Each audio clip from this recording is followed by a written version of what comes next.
Hello everybody, welcome back to CSI Zone. Nah, kali ini kita bakal bahas True Wireless lagi nih. Dan kali ini kita bakal fokus ke satu brand yang menurut gua itu masih jadi bisa dibilang nih suhu dari True Wireless budget. Kita bakal bahas KZ. Nah, katanya kalau KZ itu adalah produk yang bener-bener price to performance-nya lumayan tinggi dan cukup well known ya. Tapi apakah benar demikian? Langsung aja kita bakal bahas. Rekomendasi TWS KZ under 700 ribuan.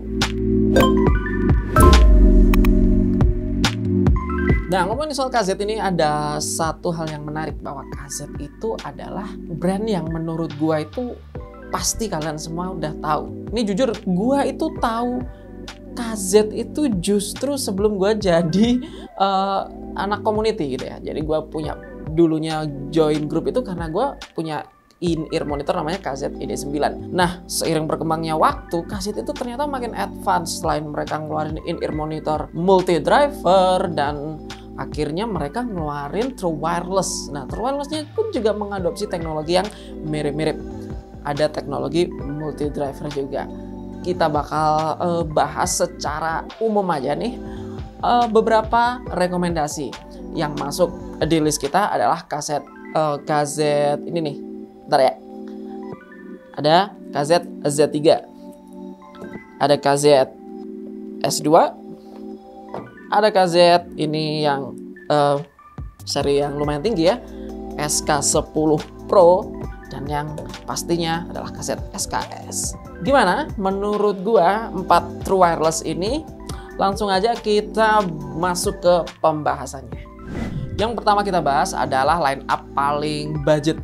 Ada KZ S2 Hybrid. Ini adalah True Wireless Hybrid yang bisa dibilang lumayan bisa diterima di pasaran, karena KZ itu keluarnya ada mulai dari seri S1, S1 Pro, ada S2, ada Z3. Nah, ini S2 ini termasuk line up yang cukup bisa diterima ya di pasaran. Dan menurut gua KZ S2 Hybrid ini punya beberapa hal yang menarik dari build quality-nya. Yang pertama dari charging case. Charging case-nya memang ini bahannya plastik. Yang unik, dia menggunakan colokan itu di bagian bawah, jadi kelihatannya rapi gitu ya, nggak kelihatan dari samping, belakang, depan. Nyoloknya dari bawah dan udah Type C lagi. Dan ketika dibuka, kalian bakal melihat ada True Wireless KZ ini ya, S2 ini. Menurut gua dari build quality sih, dari yang gue pegang memang bahannya juga plastik juga, dan ini lebih terkesan ringan. Mungkin bahannya dari polikarbonat ya. Dia juga udah pakai touch control. Katanya sini udah low latency juga kalau kita bahas. Tapi itu nanti lebih detail. Fittingnya juga ukurannya nggak gede. Standar in-ear monitor KZ lah. Dan kita masuk dikit tentang fungsi. Oke, S2 ini yang menarik, dia pakai dual driver. Satu balance air matcher dan satu lagi dynamic driver. Yang menarik lagi adalah dia udah pakai Bluetooth 5.0. Ada klaim juga dia menggunakan low latency mode, bisa juga buat gaming mode. Nah, biasanya KZ tuh menggunakan fitur-fitur ini ya untuk naikin latency biar cepat. Ini True Wireless cocok kalau kalian pakai Android ataupun iPhone, karena dia pakai AAC. Mungkin lebih prefer di iPhone kali ya kalau gua. Untuk True Wireless ini kalian bisa pakai selama 3 jam. Habis itu wajib dicas. Kalau ditinggal gimana, Bro? Ya, kalau ditinggal dia klaim bahwa True Wireless ini bisa idle sekitar, klaimnya sih 100 jam ya. Lanjut kita bakal bahas KZ SKS. Tema selanjutnya adalah KZ SKS. Nah, ini yang menurut gua True Wireless yang sangat gua suka dulu.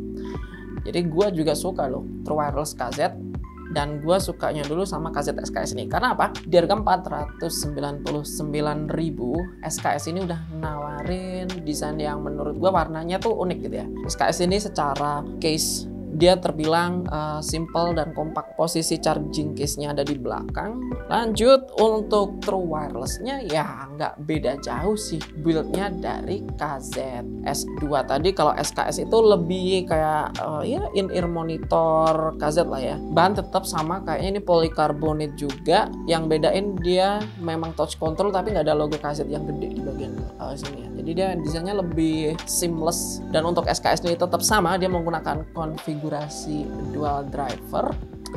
Untuk fittingnya juga mungkin mirip-mirip dengan itu, karena desain cetaknya hostingnya tuh mirip-mirip cuy kalau TWS KZ itu. Koneksinya memang udah aptX ini yang gua suka. Jadi buat teman-teman yang pakai perangkat Android, SKS ini lebih cocok buat kalian. Untuk ketahanan baterai seperti yang udah saya sebutin tadi, bahwa KZ tuh punya baterai 400 mAh, rata-rata ketahanannya adalah 3 jam, dan standby mode-nya adalah 100 jam. Ini juga sama. Dan saatnya kita bahas KZ Z3. Nah, lanjut kita bakal bahas KZ Z3. Oke, kalau Z3 ini secara case mirip banget dengan KZ S2 ya. Cuman bedanya kalau Z3 itu case-nya lebih didesain lebih membulat gitu, walaupun tetap kotak tapi lebih terlihat banyak bulatan gitu ya. Dan di sini charging portnya juga di bawah, Type C juga. Secara build quality juga KZ Z3 ini pakai housing yang sama desainnya dari KZ-KZ yang saya sebutkan tadi. Ada S2, ada SKS, dan dia tetap pakai desain yang sama lagi-lagi, dan ringan juga, touch button juga. Yang bedain cuma kadang nih aksennya lebih flashy di bagian luar. Di sini ada logo KZ dan juga ada aksen silver di sini. Secara fitur, KZ Z3 ini sedikit berbeda dengan KZ-KZ sebelumnya, terutama di bagian koneksi. Z3 ini udah Bluetooth 5.2, dia juga udah aptX, dan yang menarik dia menggunakan fitur namanya low latency mode yang mungkin berbeda dari KZ-KZ sebelumnya, di mana KZ sebelumnya itu melampirkannya high performance mode. Harusnya di KZ ini low latency mode-nya itu berfungsi lebih baik.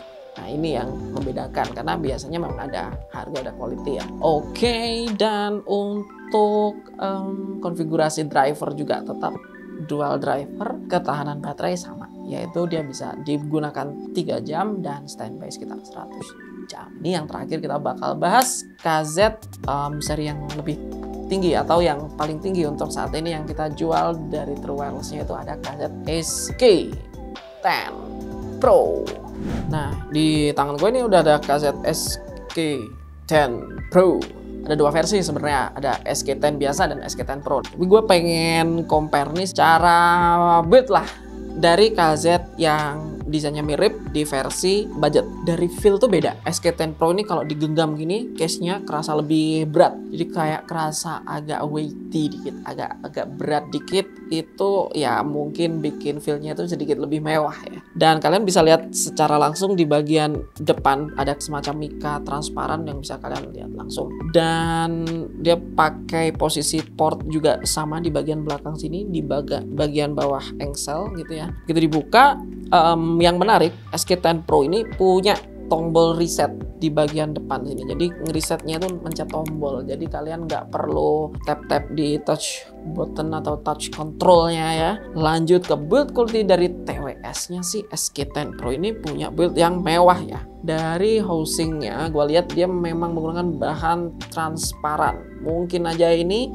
di bagian atasnya menggunakan resin, di bagian bawahnya ini kayaknya nih polikarbonat juga, tapi yang transparan nih. Konfigurasi drivernya juga sama sih, masih tetap satu driver balance armature, satu driver dynamic driver. Untuk masalah koneksi ini lebih advance dari KZ-KZ yang sebelumnya kita bahas, karena dia menggunakan Bluetooth 5.2, aptX, dan juga ada gaming mode. Ya ini ada 3 ya, berarti tercatat udah ada 3. Yang pertama gaming mode, yang kedua itu adalah low latency mode, yang terakhir adalah high performance mode.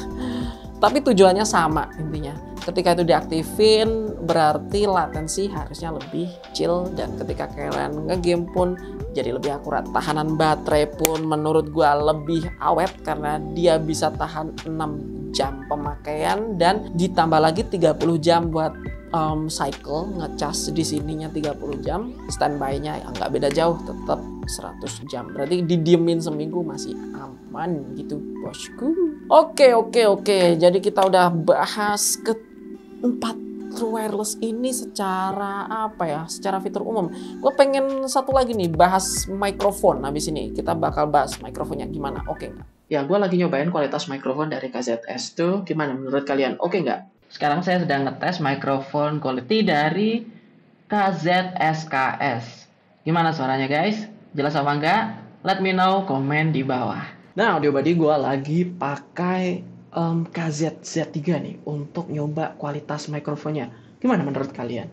Oke? Kali ini gue nyobain kualitas mikrofon dari KZ SQ10 Pro. Gimana menurut kalian? Oke gak? Oke, nah gue bakal bahas tentang dikit-dikit impresi suara dari keempat wireless KZ tadi. Well, ini kita kayak gini ya. Mungkin nih gue mau bikin suatu kesimpulan di awal dulu. Secara 4 wireless, karakternya ternyata KZ itu emang kayak udah sama-sama udah gitulah. Intinya mereka lebih suka presentasi suara yang V-shape. Ya, itu kita sepakatin dulu di situ. Jadi memang keempat wireless ini punya kesamaan tuning atau karakter yang sama. Mungkin yang pertama karena konfigurasinya sama, 1 DD dan 1 balance armature. Itu yang pertama. Tapi ternyata ada perbedaan presentasi suara dari 4 wireless ini, dan itu nggak berpengaruh dengan harga. Nah, ini yang poin yang menarik, karena masalah impresi suara itu tentang lebih ke preference pribadi, atau ya kita tahu secara teknis seperti apa, tapi lebih kalau gua sendiri lebih ke mengutarakan secara objektif perbedaannya. Yang pertama itu adalah KZ Z3. Z3 ini punya presentasi suara yang lebih V-shape. Nah, ini cocok buat teman-teman yang nyari lagu santai karena V-shape-nya dia, Z3 ini, bassnya gede, impact-nya lebih nyebar, vokalnya lebih mundur, hik-nya itu lebih samar. Jadi secara lagu, untuk lagu yang slow masih bisa dinikmati. Presentasi suaranya paling santai yaitu KZ Z3. Yang kedua, SK10 Pro. SK10 Pro menang fitur di antara yang lain. Untuk presentasi suara, dia mirip Z3 tapi dengan detail di frekuensi atas yang sedikit lebih di-boost. Jadi kesannya itu tetap santai, bassnya itu lebih fokus, nggak terlalu nyebar, impactnya lebih terfokus, vokalnya tetap di posisi belakang, tetap laid back, tapi detailnya sedikit lebih present, lebih muncul ces-cesnya gitu ya. Nah, untuk yang lebih suka suara all round atau suara yang lebih nggak terlalu V-shape banget ya, gue saranin ke KZ SKS. Secara sound quality memang karakternya masih vokalnya lebih mundur, tapi nggak semundur dua wireless yang gue sebutin tadi. Jadi SKS tuh masih punya sense of balance gitu karakternya. Mulai dari low-nya cukup deep dengan impact yang oke, mid-nya yang nggak terlalu mundur, high-nya juga nggak sparkling, tapi cukup punya presence yang oke. Jadi ini enak sih buat in-ear monitor buat harian gitu ya. Lanjut, yang terakhir, yang paling paling beda adalah KZ S2 Hybrid. Ini secara karakter bisa gue bilang dia paling mempresentasikan suara itu paling paling linear gitu ya. Vokalnya nggak terlalu maju, instrumen juga kayak berjajar gitu ya. Bassnya juga posisinya masih di bawah dan nggak terlalu nutup vokal atau frekuensi mid. Dan yang menarik, detailnya lebih ketangkep di sini di KZ S2. Untuk harganya justru paling murah. Nah, ini yang menarik. Entah kenapa jadi favorit terbaru gue ya. Dari segi build masih oke lah, acceptable. Dari harga juga affordable. Dari suara juga listenable.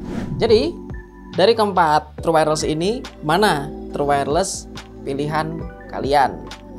Tadi udah gue kasih kesimpulan di depan bahwa memang pertama, untuk masalah karakter suara, harga bukan jaminan, tapi memang fitur nggak bohong kalau kita ngomongin secara harga. Semakin mahal berarti fiturnya makin banyak, build quality juga makin mewah, kayak gitu aja. Tinggal mana yang kalian cari. Dan seperti biasa, gue minta tolong buat teman-teman semuanya, kalau kalian suka video ini, please share video ini dan like ya, agar channel ini terus berkembang.